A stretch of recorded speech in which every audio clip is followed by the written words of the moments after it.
Well, there's also no end to the protests at the Durban University of Technology. The students have today come out and started their protest.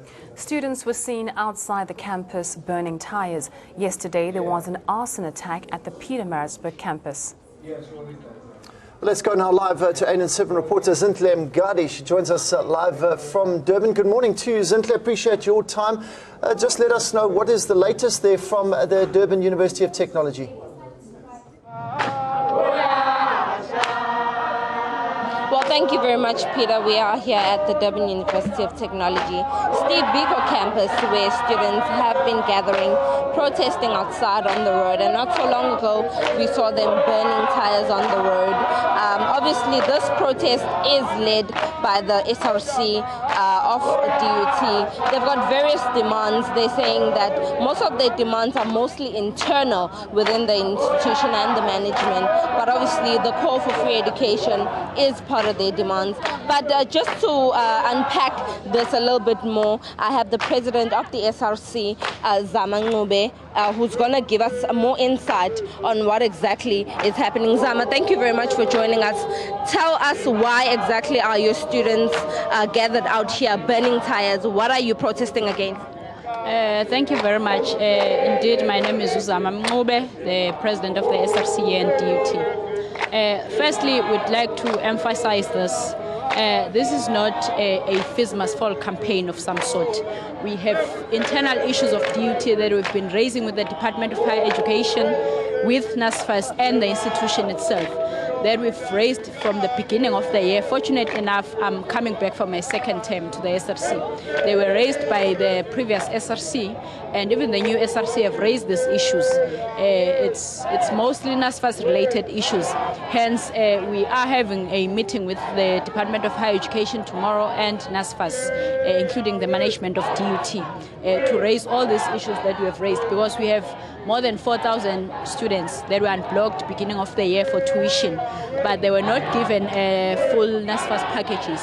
And those students ended up not knowing who's going to pay for their fees up to now, because even the university doesn't know who's going to be responsible for those students. They cannot not even apply for NSFAS, because the system says their applications still exist on the system since they applied in the beginning of the year. So now that's the problem. And if we have to wait for next year, these 4,000 plus students, we are going to still have the same problem. And again, we have issues with the system itself because of the flaws that it has and so many things. Well, ultimately, we all want free education, as we always say, as young people of South Africa. Zama, make me understand why there has been burning of tires. I saw some kind of petrol fluid also that one of the students had, some kind of flammable liquid that has been sprayed around the burning tires. Why do you have such substances when you are protesting and you're claiming to be protesting innocently?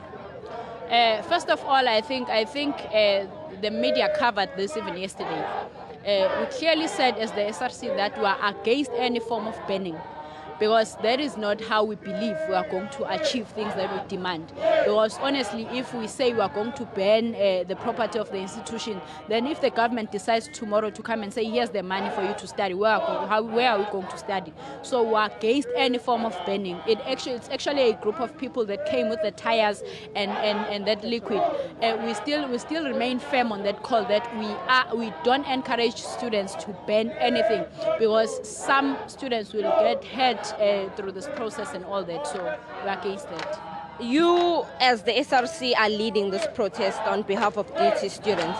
How are you planning to control the crowds? Because clearly you had instructed them to not burn anything, and within a few seconds after you've spoken to the individuals that you know that were also, they still burnt it. How are you going to control the crowds? And the more the crowd grows, are you going to be able to handle them and making sure that they don't create any arson?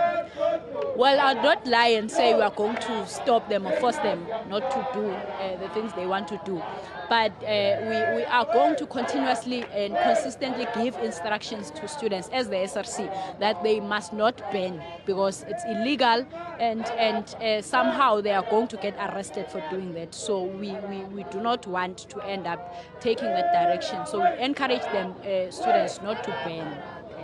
Thank you very much. That was Zamangube, the SRC president here at DUT. Not so long ago, Peter, we saw police pulling in, and they actually confronted the students and asked them to refrain from burning anything, and they did promise them that if they continue protesting in this nature, they will be arrested. So a warning has been sent to the students. We'll just have to see and wait the behavior from this point onwards. Thank you so much. That was our reporter Zintle at the DUT campus in Durban. There, students have begun their protest today, obviously joining the Fees Must Fall campaign.